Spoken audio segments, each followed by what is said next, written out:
तो फ़िल्म की शुरुआत नैन्सी से होती है, जो कि हॉलैंड में अपने हस्बैंड के साथ एक परफेक्ट लाइफ गुजार रही थी।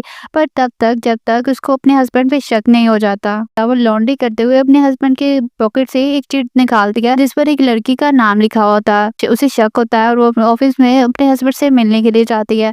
जब वो वहाँ जाती है तो हॉलैंड का वो जब ऑफिस में जाती है तो वहाँ मॉडल भी बना हुआ देखती थी। उसपे कुछ ही घर बने हुए थे, वहाँ पे एक स्ट्रीट भी बनी हुई थी।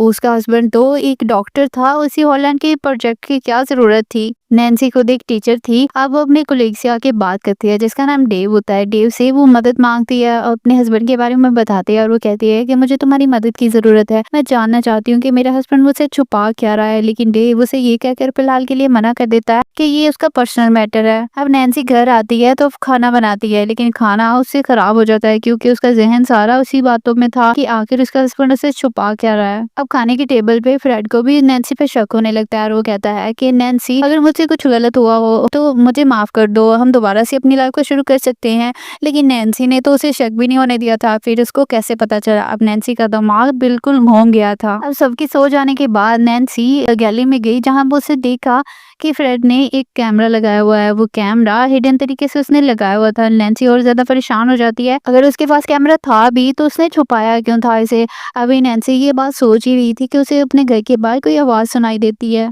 अब वो अपना हथौड़ा उठाती है और वही देखने के लिए जाती है कि बाहर क्या है। जब वो देखती है तो वहाँ पे एक चूहा था जो कि उसकी डस्टबिन को गिरा के उसमें से चीजें खा रहा था। वो चूहा वहाँ से भाग जाता है डर के, लेकिन वो पीछे हटती है तो देखिए कमरे की लाइट जल रही थी। वो देखती है कि फ्रेड और उसके साथ एक लड़की का साया भी दिखाया जाता है। इससे पहले कि वो ऊपर जाती है, उसका बेटा भी घर से बाहर आ गया था, जो फेस्टिवल वाले कपड़े पहनकर जंगल की तरफ भागने लग जाता है।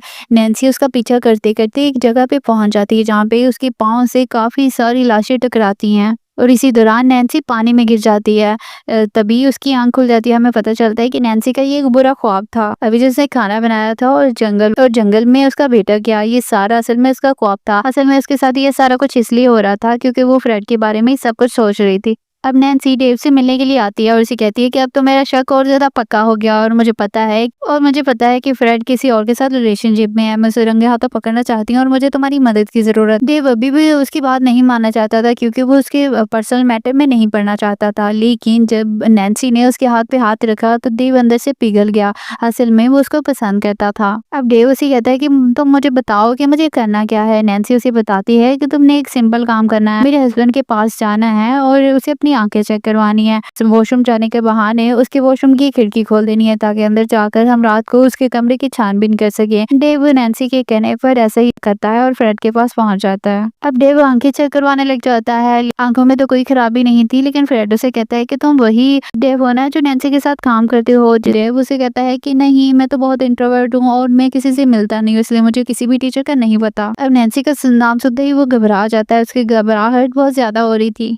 अब डेव यहाँ से जाना चाहता था, लेकिन फ्रेड ने इसे रोक लिया और उसकी आंखों में ड्रॉप डाल दिए और उसे कहा कि थोड़ी देर बाद दोबारा से वो उसकी आंखों चेकअप करेगा। अब फ्रेड थोड़ी देर के लिए रूम से जाता है तो डेव वहाँ से भाग जाता है। जब वो आगे जाता है तो बहुत ज्यादा घबराया हुआ होता है। वहाँ पे पुलिस वाले को देखता है तो वो पीछे डर कर भाग जाता है और वहाँ पे वॉशरूम में जाके छुप जाता है। वॉशरूम की खिड़की खोल देता है और उसमें एक चीज फंसा देता है ताकि वो रात को लॉक ना हो। अब वो वॉशरूम से निकल कर दोबारा से जाने लगता है, लेकिन उसकी असिस्टेंट उसे कहती है कि फ्रेड ने अभी तुम्हारी आंखों का चेकअप करना है क्योंकि तुम्हारी आंखों में ड्रॉप डले हुए हैं। ड्रॉप डलने की वजह से उसे सही तरह से नजर तो नहीं आ रहा था, फिर भी वो चला जाता है। उसका एक्सीडेंट होते होते बचता है। अब वो नैन्सी की कार में जाके बैठ जाता है। नैन्सी से कहता है कि आज तो मैंने तुम्हारे कहने पे ये काम कर दिया, लेकिन दोबारा से मैं ऐसा काम नहीं करूंगा। लेकिन नैन्सी तो इसी बात के लिए उसकी शुक्रगुजार थी कि उसने उसकी हेल्प की। अब यहाँ पे ये दोनों एक दूसरे के बहुत ज्यादा करीब आ जाते हैं। अब ये बात साफ जाहिर थी कि सिर्फ डेव ही नहीं बल्कि नैन्सी भी उसे पसंद करने लगी थी। रात को नैन्सी फ्रेड से कहती है कि मुझे नाइट पार्टी पे जाना है। अब दोनों डेव और नैन्सी दोनों निकल जाते हैं और उसी वॉशरूम में आ जाते हैं खिड़की के जरिए। लेकिन फ्रेड को पीछे से उसी दोस्त की कॉल आ जाती है जिसका नैन्सी ने नाम लिया था कि उसके घर वो पार्टी पे जा रही थी। यहीं पे नैन्सी का सारा जो भांडा है वो फूट जाता है। अब नैन्सी की फ्रेंड उसे कहती है मेरे बेटे की आंखों में बहुत ज्यादा पेन हो रही है, इसकी वजह से मैं आपको चेकअप करवाने के लिए ला रही हूँ, जल्दी से आप अपने क्लिनिक पे आ जाए। अब दूसरी तरफ नैन्सी को दिखाया जाता है जो कि जिसे फ्रेड के अब बहुत ज्यादा सारे डेबिट कार्ड मिलते हैं। अब उसमें से वो एक का नंबर नोट भी कर लेती है और वो बहुत सारी पिक्चर भी देखती है जो कि उसी कैमरा से ली गई थी जो कि फ्रेड ने छुपा रखा था।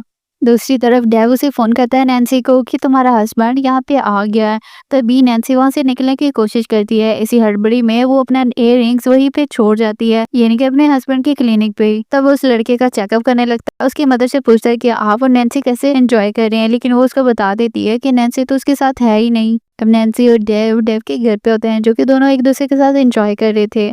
दूसरी तरफ फ्रेड को दिखाया जाता है, जो कि अपने सीक्रेट रूम की तरफ गया था। वो देखता है कि वो प्रोजेक्ट पे नैन्सी का इयररिंग्स गिरा हुआ है। वो समझ जाता है कि नैन्सी जरूर यहीं पे आई होगी। अब डेव के घर के बाहर कुछ स्टूडेंट्स आ जाते हैं और वो हल्ला मचाने लग जाते हैं, क्योंकि डेव ने उन्हें पनिश किया था। तब डेव नैन्सी से कहता है कि अगर मैं इस तरह चुप-चुप कर ज़िंदगी नहीं गुज़ार सकता, अगर तुम्हें मुझसे प्यार है और तुम मुझसे मेरे साथ रहना चाहती हो, तो तुम्हें फ्रेड को छोड़ना होगा। लेकिन नैन्सी कहती है कि नहीं, मैं ऐसा नहीं कर सकती, क्योंकि मैं फ्रेड से बहुत ज़्यादा प्यार करती हूँ और मैं उसी के साथ रहना चाहती हूँ। अगर फिर भी मुझे कभी उसे छोड़ना होगा, अगर वो मुझे चीट करेगा, तो मैं उसको छोड़ दूँगी और मैं तुम्हारे पास ही सीधा आऊँगी। और लेकिन वो कहती है कि फ्रेड की फाइनल कंडीशन बहुत ज़्यादा अच्छी है, मेरी इतनी ज़्यादा अच्छी नहीं है। वो कहती है कि अगर मैं डाइवोर्स लेती हूँ उससे, तो मेरे बेटे की कस्टडी उसके पास जा सकती है और मैं अपने बेटे से दूर नहीं रह सकती। अब नैन्सी घर आके सो जाती है और दोबारा से उसको वही ख्वाब आना शुरू हो जाता है। जबकि जब वो आँख खुलती है तो वो देखती है कि फ्रेड उसके कमरे में बैठा हुआ है। वो पूछता है उससे कि तुम्हारी नाइट पार्टी कैसी रही? नैन्सी उसे झूठ बोल देती है कि वो बहुत अच्छी रही, लेकिन फ्रेड उसे बताता नहीं है कि उसे हकीकत का पता चल गया है। अब नैन्सी उसी डेबिट कार्ड का पता लगवाने के लिए, उसकी इंफॉर्मेशन निकलवाने के लिए कॉल करती है। जब उसे पता चलता है कि इसी डेबिट कार्ड से एक बहुत महंगा गिफ्ट खरीदा गया है, जब नैन्सी अंदर आती है तो वो देखती है कि उसके कमरे में एक बहुत अच्छा गिफ्ट रखा हुआ है। वो नैन्सी सोचती है कि शायद ये गिफ्ट मेरे लिए ही खरीदा होगा। अब फ्रेड अंदर आता है और उसके गुमे हुए इयररिंग्स भी उसको दे देता है और फ्रेड उसे कहता है कि तुम्हें परेशान होने की जरूरत नहीं है, सब कुछ बिल्कुल ठीक हो जाएगा। वो काफ़ी रिलैक्स हो जाती है उसकी बातों से। दूसरे दिन हमें दिखाया जाता है कि नैन्सी के स्कूल में एक पार्टी रखी हुई थी, जहाँ पे वो डेव के साथ काफ़ी एंजॉय करती है। वो डेव की तरफ देखती है और उसे काफ़ी अट्रैक्शन उससे फील होती है। घर आकर भी वो उसी के बारे में सोच रही थी, ताकि नैन्सी कॉल भी कर देती है उसे कि वो डेव से काफ़ी ज़्यादा अट्रैक्शन फील कर रही है और वो कहती है कि मैं तुम्हारे साथ रहने के लिए तैयार हूँ। वो उसे कहती है कि बस तुम्हें मेरा एक काम करना होगा, यानी कि मेरी मदद करनी होगी। फ्रेड के खिलाफ हम दोनों सबूत इकट्ठे करेंगे, जिससे मैं उसे डाइवोर्स दे सकूँ। ये फ्रेड भी उसकी बात मान जाता है। अब इन्हें पता चलता है कि फ्रेड ने एक रूम बुक करवाया है होटल में। अब वो ये दोनों होटल में पहुंच जाते हैं और नैन्सी ऊपर चली जाती है उसका कमरा चेक करने के लिए, और नीचे डेव उसको बताने के लिए खड़ा था कि अगर फ्रेड आए तो मुझे बता देना। तभी वो नैन्सी उसके एक रूम की तलाशी लेने लग जाती है। जाके वो देखती है कि वहाँ पे हेड कैफ़े है, वहाँ पे काफ़ी सारे शॉपर पड़े हुए थे, जिनमें काफ़ी मुख्तलिफ सारी चीज़ें थी। अब नैन्सी सोचती है कि इन सब चीज़ों का आखिर फ्रेड ने करना क्या है। दूसरी तरफ डेव भी फ्रेड रोकने में नाकाम हो जाता है।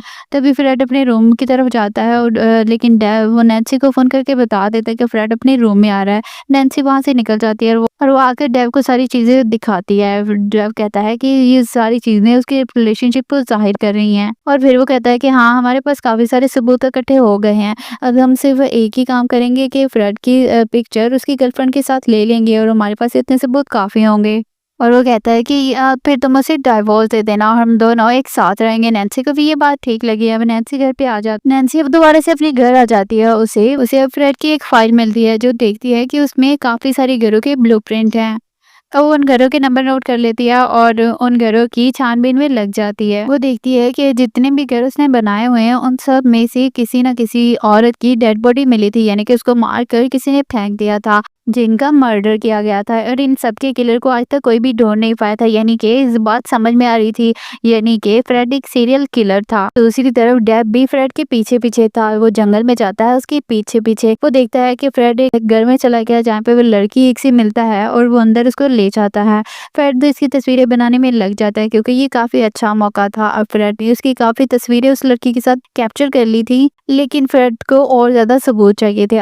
उसके घर में चला जाता है ताकि वो फ्रेड की और उस लड़की की और ज्यादा पिक्चर बना सके। जब वो अंदर जाता है, वो देखता है कि फ्रेड उस लड़की के साथ किसी रिलेशनशिप में नहीं था, बल्कि वो उसको बांध कर उसका गला काट रहा था। अब तो डेव को भी पता चल गया था कि फ्रेड एक सीरियल किलर है। वो वहाँ से ये सारा कुछ देख कर हिल भी नहीं पाता, क्योंकि डेव काफी ज्यादा हैरान हो चुका था। तभी फ्रेड को उसका पता चल जाता है और वो उसका भी काम तमाम करने के लिए उसके पीछे भागता है, लेकिन डेव खिड़की से नीचे गिर जाता है।